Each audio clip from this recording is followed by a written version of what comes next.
It's 11 p.m., the room is quiet, and your phone glows with a notification that isn't from anyone who knows you. You're surrounded by voices online, yet the silence in your chest feels louder than the noise. This is the ache we're carrying together, a quiet loneliness that doesn't care if you're a man or a woman, a partner or flying solo. We feel it in the hesitation before we text, in the way we curate our lives instead of sharing them, in the distance that grows even when we're sitting side by side. Maybe you're tired of performing strength when you just want to be held, or weary of carrying the weight of keeping everyone else afloat. It's a shared exhaustion, a sense that we're shouting into a void, hoping someone will finally hear the real us. Here at the Velvet Verdict, we're walking this path with you. We're a hybrid team of humans and AI, working openly to untangle these knots. We aren't here to play therapist. We're here to look at the data with clear eyes and offer a gentle direction toward reconnection, honoring the unique burdens each of us carries without pointing fingers. The data tells a story, but the healing direction is ours to choose together. The world promises connection, but too often it delivers isolation disguised as interaction. If you're feeling that gap between who you are and who you're performing for, you're not broken. Or human. And you're not alone in wondering how to bridge that divide without losing yourself in the process. Let's look at why this disconnect runs so deep and how we might find our way back, one honest step at a time. So, what is actually happening between us? We're living in a moment where the tools to connect are everywhere, yet the sense of being truly known feels rarer than ever. This isn't about pointing fingers at men or women, it's about looking at the shared landscape we're both navigating. We want to understand the emotional and social distance that has grown, not as a failure of character, but as a signal that something in our patterns needs attention. How do we make sense of those stretches when isolation creeps into our own lives, whatever our gender? The data will show us the contours of this isolation, but our job here is to find the path forward without losing who we are. We're asking how to bridge this gap when the old scripts feel worn out and the new ones haven't quite formed. It's about recognizing that the hurt on both sides is real, and that healing doesn't require one side to surrender while the other wins.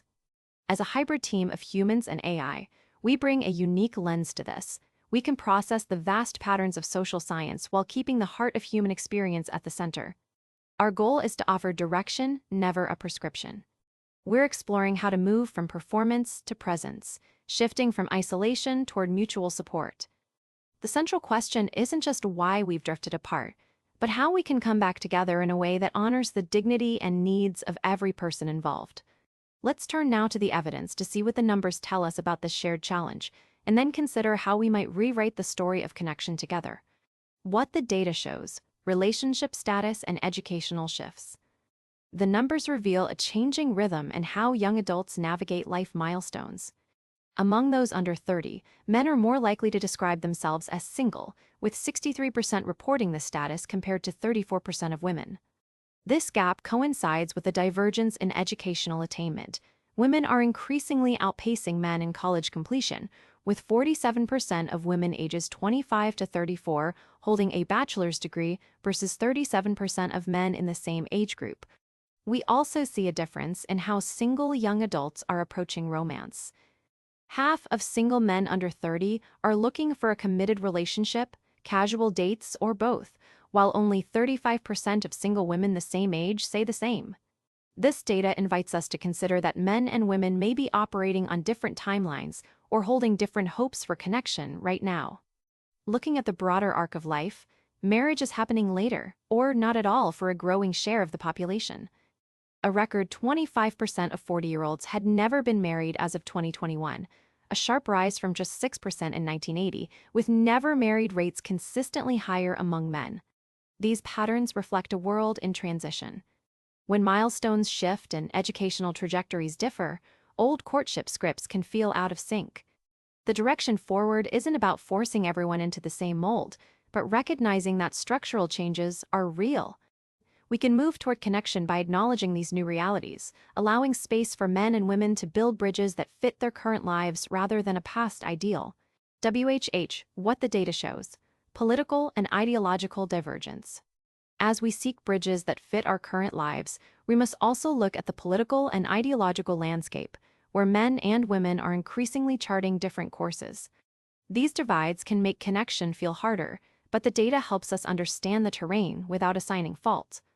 First, consider how young adults view their own values. Gallup research shows a distinct divergence in ideological self-identification among U.S. adults ages 18 to 29. 40% of women identify as politically liberal compared with 25% of men, representing the widest gender gap of any age group. This metric highlights how younger women and men are framing their worldviews differently, a reality that shapes their daily interactions and aspirations. Separately, when we examine partisan alignment across the broader electorate, Pew Research Center data reveals that among registered voters overall, men tilt Republican, with 52% identifying with or leaning toward the GOP, while women tilt Democratic at 51%.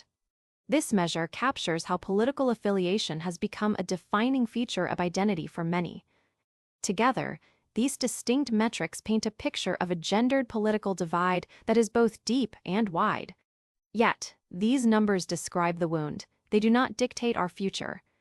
The direction forward invites us to acknowledge these differences without letting them become barriers to empathy. We can recognize that men and women may be sorting into different ideological camps while still holding a shared desire for respect and understanding. By seeing the data clearly, we can approach conversations with less defensiveness and more curiosity, creating space to reconnect even when our political maps look different. What the data shows: emotional support and mental health. When we step away from political divides and look at daily life, the numbers reveal shared strain. Gallup's tracking shows 36.7% of U.S. women report a lifetime depression diagnosis versus 20.4% of men, both record highs. These figures don't point to character failure. They reflect a culture where stress often outpaces our coping tools. How we seek relief diverges. Regarding turning to friends for emotional support, 54% of women say they would be extremely or very likely to do so, compared with just 38% of men. A similar pattern appears in youth. 95% of teen girls report having a close friend for emotional support, compared with 85% of teen boys. We must read this carefully. These numbers measure outreach preference, not caregiver exhaustion or a deficit in men's capacity for care. One widely shared perspective, and it is a perspective, not something this data measures, is that many women lean toward talking things through, while many men process side by side in shared activity or quiet presence. If so, neither style is broken. What these numbers actually show is simpler and narrower, a gap in who says they would reach out.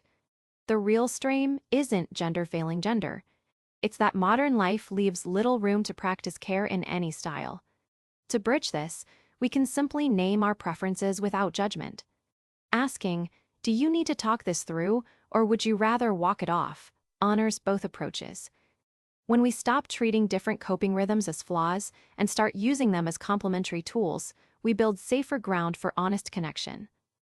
This isn't clinical advice, just a shared direction toward mutual care. For heavier burdens, licensed counselors and community health resources remain the most reliable guides. When we look at these patterns through a compassionate lens, we can see them not as character flaws, but as understandable responses to shifting social currents. From one perspective, men might be navigating a landscape where traditional roles have blurred, leaving some unsure how to express vulnerability without fear of judgment. This isn't a universal truth, but a way to view the hesitation some men feel.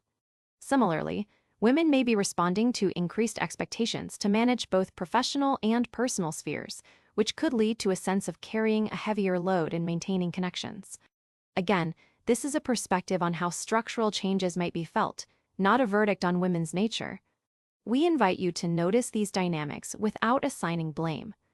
The isolation many feel often stems from a mismatch between how we've been taught to cope and what we actually need. Men and women are both adapting to a world that demands more emotional availability while offering fewer clear scripts for how to give and receive it. By recognizing that these struggles are shared human experiences shaped by context, we can soften the edges of defensiveness. Our direction here is simple: treat each other's coping rhythms as valid attempts to stay grounded. When a partner withdraws, it might be a signal to pause, not a rejection. When someone seeks to talk, it might be a bridge, not a demand. We're a hybrid team of humans and AI highlighting connections, and we offer this view as a gentle nudge toward understanding. You hold the wisdom to apply this in your own life. If the weight feels too heavy, please reach out to trusted professionals who can help. The data points to the wound, but the remedy lives in our daily choices. The map for closing that gap is drawn by us, step by step, with curiosity leading the way. Healing isn't about fixing anyone. It's about softening our defenses enough to see each other clearly. For men and women alike, the invitation is to trade assumption for inquiry. When the urge to categorize or retreat arises, pause and ask, what might they be carrying that I can't see? This isn't lowering standards, it's raising our capacity for grace. We all crave to be known without judgment, and we all struggle to offer that same gift. Rebuilding bridges starts in small moments. It's the check-in without an agenda. It's listening to understand, not to win. It's choosing community over isolation, even when solitude feels safer. We can create spaces where vulnerability meets respect, where contributions are valued and burdens are shared rather than hoarded. This work requires patience. Old habits of isolation run deep, woven into our upbringing and the world pulling us apart. But choosing connection over convenience weakens those habits. Extending a hand without demanding a grip proves trust is still possible. You don't need perfection, you need intention. Look for shared humanity beneath the differences. Celebrate small wins. Remember, this direction is perspective, not prescription. If loneliness or relationship strain feels too heavy, please turn to licensed professionals for support. We walk alongside you with honesty and hope, but true healing often needs the steady hand of expert care. Reconnection isn't a destination we reach and then park, it's a daily practice we choose, together. The world feels pulled apart, but the path forward belongs to us. Think of this not as a problem to solve, but as a garden to tend. Some days the soil is dry, other days it blooms. The key is showing up consistently, even when progress feels invisible. It starts with small, intentional steps, listening to understand rather than to respond, sharing our vulnerabilities without fear of judgment, and recognizing that our differences often stem from shared wounds, not opposing forces. Men and women alike are craving connection, even if the scripts we've been handed make that ask feel risky. Healing the gap between us requires patience with ourselves and grace with each other. There is no magic bullet, no single conversation that fixes years of drift. Instead, we build bridges brick by brick, moment by moment. When we stumble, and we will, we return to the center with curiosity, not accusation. We invite you to reflect on where you might lower the guard just an inch, or extend a hand without expecting immediate reciprocity. Reconnection thrives in the quiet moments of mutual respect, not just the grand gestures. This work is hard, but it is worth it. You are not alone in this effort. We are all navigating the same currents, looking for a way back to one another. Take what resonates, leave the rest, and carry this perspective into your own relationships with an open heart. The Velvet Verdict is a hybrid collaboration between human insight and artificial intelligence, designed to offer clear direction while honoring the complexity of the human experience.